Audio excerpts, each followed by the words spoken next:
Édition dominicale, messieurs, dames, bonjour et bienvenue.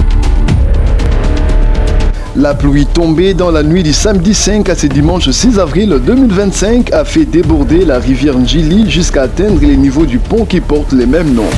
Plusieurs familles sont actuellement sans abri, les eaux pluviales sont montées à 3 mètres au-dessus du niveau de maisons situées dans les quartiers avoisinants.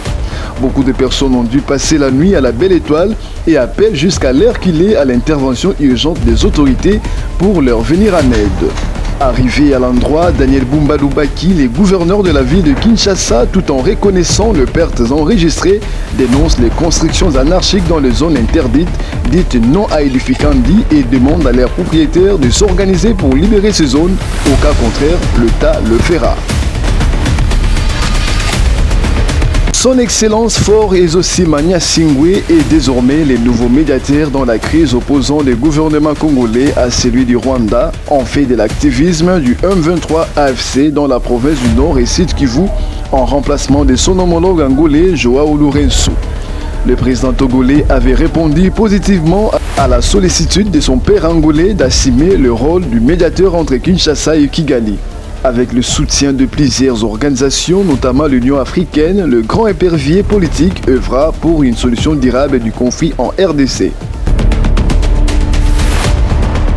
Après Peroluara Corneille Nanga, Bertrand Bissimoa, Merveille Bailengui, le ministre de la Justice et garde des Sceaux, Constant Moutamba Tungunga, ordonne des poursuites judiciaires contre Franck Dioumou et Joseph Moukoumadi pour leur participation active et complicité dans les massacres des populations civiles, crimes de guerre et crimes contre l'humanité.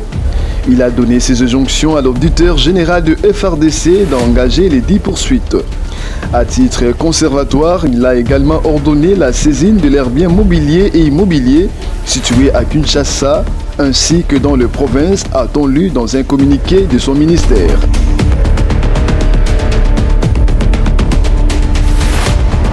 À Kinshasa, il s'est ouvert un procès en flagrance sur l'affaire décès du policier Fiston Kabeya Sinda, le 6 agents de sécurité rapprochés à la première ministre Judith Suminwa Tuluka, accusés d'être impliqués dans la mort du brigadier de première classe, devront intervenir.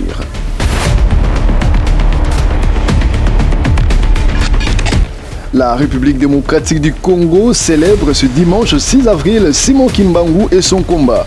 Pas de cérémonie officielle annoncée jusqu'ici du côté du gouvernement souminois. Cependant, les fidèles des églises kumbanguistes et de son obédience d'office prévoient séparément de commémorer à travers des défilés porteurs de messages de sensibilisation à travers le riz de la capitale congolaise et de l'intérieur du pays. C'était tout.